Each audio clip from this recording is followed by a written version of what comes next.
अस्सलाम वालेकुम everyone, this is Mohammad Awais.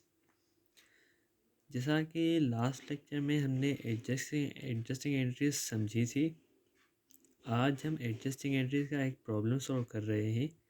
तो ये प्रॉब्लम है, इसे हम सॉल्व करेंगे। तो आप इसका स्क्रीनशॉट या ले सकते हैं या किसी पर लिख सकते हैं प्रॉब्लम। तो हम लेट्स गेट स्टार्टेड। तो सबसे पहली एंट्री जो हमारी है, फर्स्ट एंट्री, अनपेड सैलरीज ₹7,500। तो जैसा कि मैंने आपको बताया था, हम एडजस्टिंग किस चीज़ की करते हैं, जो पीरियड गुजर चुका हो और हम करंट ईयर में प्रीवियस ईयर की या प्रीवियस टाइम की जो एंट्री करते हैं, रिकॉर्ड करते हैं, उससे हम एडजस्ट करने के लिए हम एडजस्टिंग एंट्रीज बनाते हैं। सही है। तो हमने सैलरीज पे करनी है, ठीक है। अब अकाउंटिंग में हम क्या करते हैं, हम हर चीज़ के जिस पर एक चीज़ के इफ़ेक्ट होने से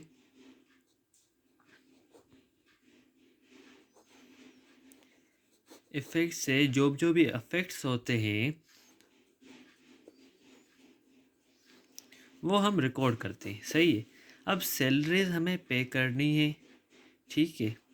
अब सैलरीज पे तो करनी है, तो हमें हमारे किस चीज़ पर असर पड़ा, एक हमारे एक्सपेंस अकाउंट पर पड़ा, ठीक है, और दूसरा हमारे लायबिलिटीज़ अकाउंट पर पड़ा, ठीक है। तो हम इन दो चीज़ों पर इफेक्ट पड़ा, तो हम इन दोनों को रिकॉर्ड करेंगे। अकाउंटिंग में हर चीज़ पर जो इफ़ेक्ट्स होते हैं हम उन्हें रिकॉर्ड करते हैं। सही है।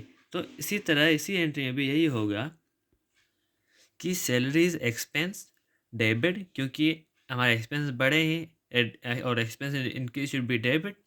और अनपेड सैलरीज, या आप इसे सैलरीज पेएबल भी लिख सकते हैं, ठीक है। Salaries payable credit 7,500। उसके बाद है आउटस्टैंडिंग इलेक्ट्रिक बिल्स ₹2,650। अब हमें इलेक्ट्रिक बिल्स पे करने हैं, same electric bills expense debit, और आउटस्टैंडिंग इलेक्ट्रिक बिल्स या इलेक्ट्रिक बिल्स पेएबल या अनपेड इलेक्ट्रिक बिल्स से 2,650 क्रेडिट में। ये हमारी लाइबिलिटी है, ठीक है, और ये हमारे एक्सपेंस है। उसके बाद है, अब ये जो हमारी थर्ड एंट्री है, इसमें है depreciation on furniture costing ₹35,000 at 10% and equipment costing ₹45,000 with 15%।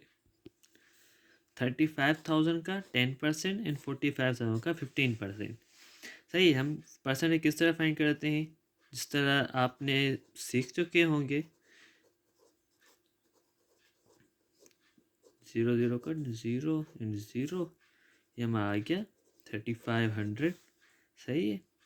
और दूसरी हमारी आ गई 45,000 मल्टीप्लाई बाय 15%। परसेंट को हम लगाने के लिए हम डिवाइड बाय 100 करेंगे। 2 जीरो दिए गए, 2 जीरो दिए गए, और हमने 15 को मल्टीप्लाई कर दिया 450 से, तो हमारी आ गई 6,750। यानी कि 3,500 की डेप्रिसिएशन हमारी लगी है फर्नीचर पर, और हमारी 6,750 डेप्रिसिएशन है हमारी इक्विपमेंट पर, ठीक है। अब फर्नीचर और हमारे इक्विपमेंट दोनों क्या है, हमारे एसेट से। सही है। अब एसेट से डेप्रिसिएशन हमारी क्या होती है, हमारी डेप्रिसिएशन जो होती है वो हमारे एक्सपेंस होती है। अब यहाँ दो चीज़ें हो रही है, एक एक्सपेंस बढ़ रहे हैं और दूसरा क्या हो रहा है, दूसरा हमारे एसेट्स कम हो रहे हैं, ठीक है। अब इनको किस तरह रिकॉर्ड करेंगे, ज़ाहिर सी बात है, जो डेबिट होंगे, एक्सपेंस जो होगा वो डेबिट होगा, और जो एसेट होगा वो क्रेडिट होगा।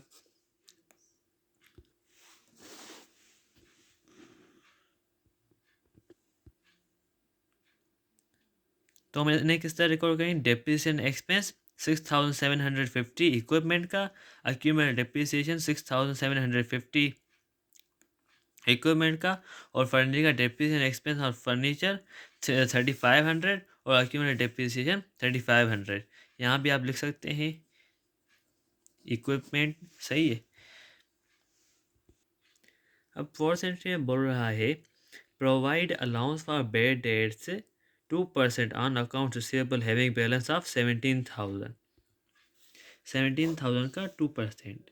ठीक है, अब जैसा कि मैंने बताया है कि परसेंटेज को अब अगर आपको हटाना है तो किस क्या करेंगे आप उसको डिवाइड कर देंगे 100 से, यानी कि जो परसेंट होती है वो डिवीजन होती है उस अमाउंट से 100 की, क्योंकि परसेंट का मतलब क्या है, परसेंट यानी कि हर एक 100 और सेंट बोलते हैं 100 को, यानी कि हर एक 100 पर। ठीक है, अब 2% का मतलब क्या होगा, इस 17,000 में 100 कितने होंगे, 170 होंगे। ठीक है, अब 170 पर आपको हर एक 100 में से 2 रुपये देने हैं। ठीक है, यानी कि वो आपका बेड रेट से, यानी कि हर एक 100 पर आपको 2 रुपये नहीं मिलेंगे। तो परसेंटेज का मकसद ये होता है। ठीक है, ये कॉन्सेप्ट थी परसेंटेज का। तो 17,000 का परसेंटेज क्या निकलेगी, 17,000 मल्टीप्लाई बाई 2 डिवाइड बाई 100, 2 0 ये गए, 2 0 ये गए, और 2 × 17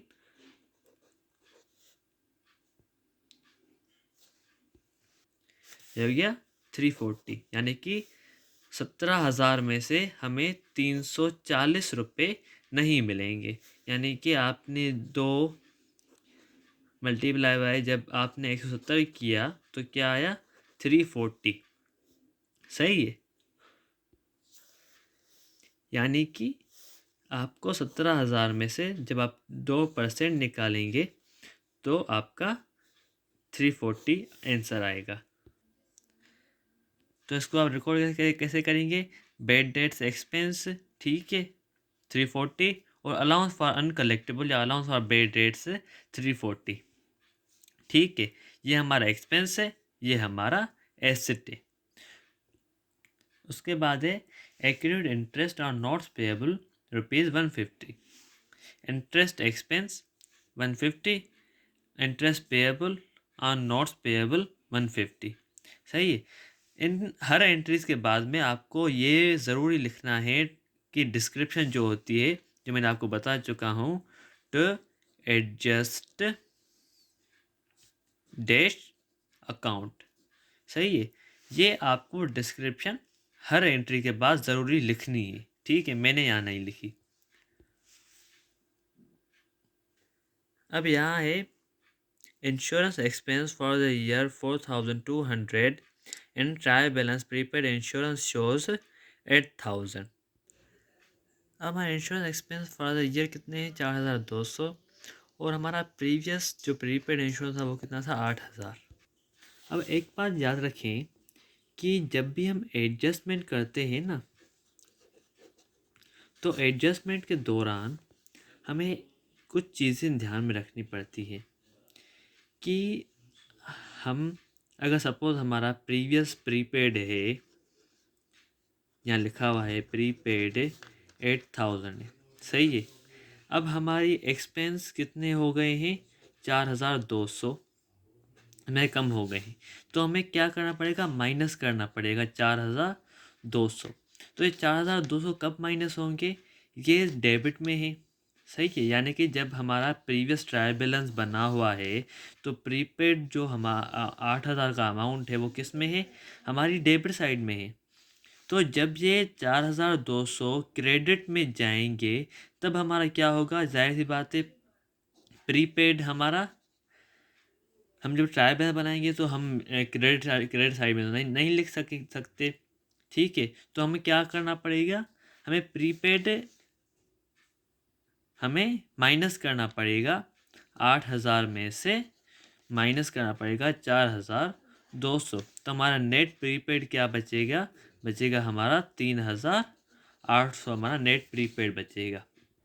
सही है, हम एडजस्टमेंट में कभी भी कैश और बैंक को रिकॉर्ड नहीं करते, क्योंकि एडजस्टमेंट होती उन चीज़ों की है जो कि हमने अभी नहीं की, हमें करनी है। और कैश और बैंक तभी रिकॉर्ड होते हैं जब हम कोई कुछ करते हैं, कुछ ट्रांजेक्शन करते हैं। सही है। तो ये दो चीज़ें हमारी एडजस्टमेंट में नहीं आती। तो इसकी एंट्री किस तरह बनेगी? इंश्योरेंस एक्सपेंस 4200 और प्रीपेड इंश्योरेंस 4200। जब हमारा एडजस्ट ट्रायल बैलेंस बनेगा तो क्या हो जाएगा? प्रीपेड इंश्योरेंस से 8000 में से 4200 ये माइनस हो जाएंगे। सही है। उसके बाद है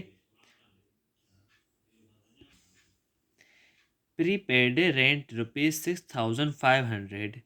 in trial balance prepaid rent show 16000। अब क्या है कि पहला जो हमारा ट्रायल बैलेंस है वो शो कर रहा है 16000। ठीक है, हमारी रेंट, प्रीपेड रेंट। अब हमारा करंट हमारी क्या बोल रहा है? करंट बोल रहा है 6500 हमारा प्रीपेड रेंट है। सही है। यानी कि क्या हुआ? 16000 में से बच्चे हैं हमारे पास 6500, यानी कि 9500 हमारे क्या हो गए? हमारे एक्सपेंस हो गए। हम मोस्टली, हमेशा नहीं मगर मोस्टली एडजस्टमेंट में जब ऐसी ट्रांजैक्शंस आती है ना तो हम एक्सपेंसेस को रिकॉर्ड करते हैं। सही है।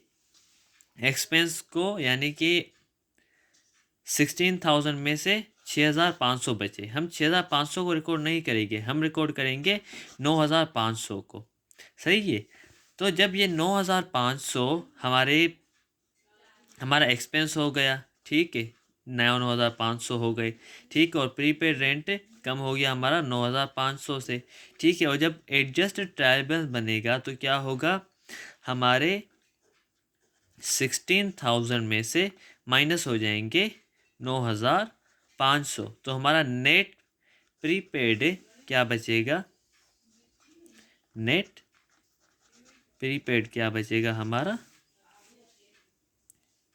6500, जो यहाँ लिखा हुआ है कि लिखा है प्रीपेड है 6500, यानी कि 9500 हमने एक्सपेंस कर दिए हैं। तो इसकी एंट्री किस तरह बनेगी?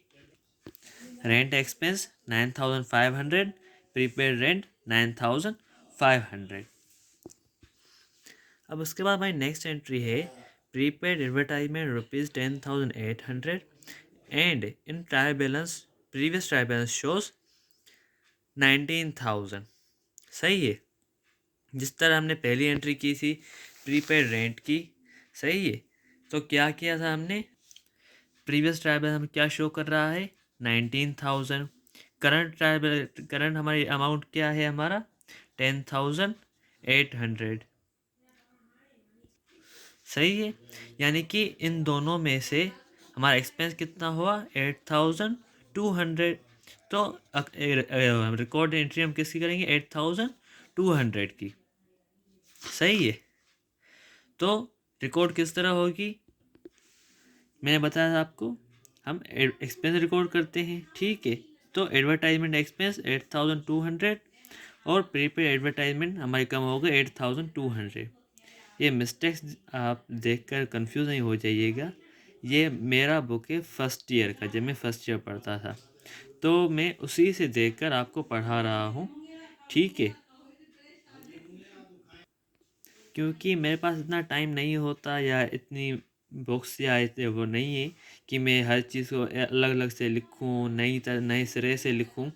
मगर मैं भी इसी तरह पढ़ा हूँ और अल्हम्दुलिल्लाह मैं अपने क्लास में, अभी मैं यूनिवर्सिटी में पढ़ रहा हूँ, तो मेरी अकाउंटिंग में एक अच्छी ग्रिप है। सही है। अब नाइन्थ क्या है? Office supplies unused 800। The trial balance shows office supplies expense 1750। तो क्या करेंगे हम? ऑफिस सप्लाइज एक्सपेंस 950 और हमारे अनयूज कितने हो गए? 9,950। यानी कि अनयूज हमारे कहाँ है? हमारी क्रेडिट साइड में है। यानी कि ये हमारे एसेट्स डिक्रीज हो गए, हमारे एक्सपेंस इंक्रीज हो गए। अब जब हमारा एडजस्ट इसकी एंट्री किस तरह बनेगी? हमारा अनयूज्ड अनयूज्ड 800 और office supplies expense, office supplies expense 800, यानी कि जो यहाँ लिखा हुआ है कि ऑफिस सप्लाईज अनयूज्ड, ठीक है, वो ये है ऑफिस सप्लाई अनयूज्ड 800, यानी कि हमारे अभी तक एक्सपेंस नहीं हुए, ठीक है। मगर हमें एडजस्टिंग किस बात की करनी है, हम एडजस्ट में करते हैं किस तरह, ये एक कॉन्सेप्ट समझें कि हम जब भी एडजस्टमेंट करते हैं तो वो उस चीज़ करते हैं जो उस चीज़ की करंट पोजीशन है, ठीक है। अब करंट पोजीशन में क्या होती है, वो तो है जो 800 हमारे पास बचा हुआ है, ठीक है, मगर वो 800 किस तरह बचा हुआ है वो हमें इस तरह पता चलेगा, ठीक है। यानी कि ऑफिस सप्लाई हमारे एक्सपेंस हो गए हैं 950, और अनयूज्ड यानी कि हमारे जो प्रीपेड थे, जो ऑफिस सप्लाई कम हो गए, वो कितने हो गए, 950, सही है। और हमारी आखिरी एंट्री है unearned service income 14,250, while advance received against service rendered 27,800 were initially recorded as unearned service income। अब इस बात को देखें, बिफोर हमारा क्या है, सर्विस इनकम जो बताया गया शुरू में इनिशियली क्या था, 27,800, सही है। यानी कि 27,800 हमारी सर्विस इनकम यहाँ डेबिट में है, ठीक है। अब डेबिट में है तो इसका मतलब क्या है, सर्विस इनकम यानी कि रेवेन्यू जब डेबिट होगा तो क्या होगा, यानी कि वो कम होगा, यानी कि हमारा रिसीव अभी तक हमने अर्न नहीं किया। और अनअर्नड सर्विस इनकम ये कहाँ है, क्रेडिट में है, ये हमारी क्या है, लाइबिलिटी है, लाइबिलिटी हमारी बढ़ गई है, सही है। अब उसके बाद क्या बोल रहे हैं कि अनअर्नड सर्विस इनकम 14,250, अब जो हमारा करंट है, ठीक है, वो क्या है 14,250, ठीक है। तो हमारा अनअर्नड सर्विस इनकम क्या हुआ, 14,250। अब शुरू में हमारा रिकॉर्ड ये हुआ है, सही है, और करंट पोजीशन इसकी क्या है, ये है, ठीक है। अब करंट पोजीशन जो इसकी ये है तो इसकी वजह क्या है, इसकी वजह ये है एडजस्टमेंट, सही है। अब एडजस्टमेंट किस तरह हुई है, अनअर्नड सर्विस इनकम क्या है, डेबिट में लिखा है, यानी कि लाइबिलिटी मैंने क्या लिखी, ये क्या है, ये हमारी लाइबिलिटी है। लाइबिलिटी जब डेबिट में आ गई तो क्या हो गई, 13,550 कम हो गई, और सर्विस इनकम 13,550 क्रेडिट में आ गई, यानी कि हमारा ये क्या है, हमारा रेवेन्यू है, ठीक है। अब रेवेन्यू क्या आ गया, जब क्रेडिट में आ गया तो क्या हुआ, यानी कि हमारा रेवेन्यू बढ़ गया, ठीक है। तो हमें एडजस्टमेंट किस चीज़ की करनी थी, इस चीज़ की करनी है, यानी कि ये जो करंट पोजीशन हुई है इसकी वजह क्या है, इसकी वजह ये है, यानी कि हम एडजस्टमेंट वजह को लिख कर करते हैं, यानी कि एक चीज़ जो हुई है, अकर हुई है, उस अकर होने की वजह क्या है, उसकी बेसिक वजह क्या थी, उसके अकर होने की वो चीज़ हुई क्यों है, ठीक है। तो यानी कि इसकी एंट्री किस तरह बनेगी, जो यहाँ लिखी हुई है, ये देखें कि अनअर्न्ड सर्विस इनकम 13,550 और service income 13,550।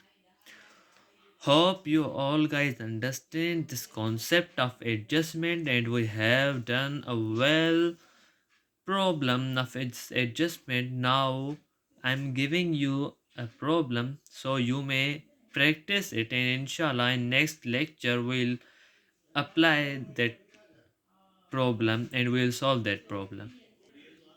So guys, look at this problem, this one and this one. ठीक, okay. These are two problems. Inshallah, in next lectures, in one or two lectures, we will solve these problems. And inshallah, after these problems, if you will try these problems, you will overcome your all the difficulties that you feel in adjusting इंशाल्लाह next will meet in next lecture. तब तक के लिए अल्लाह हाफिज़।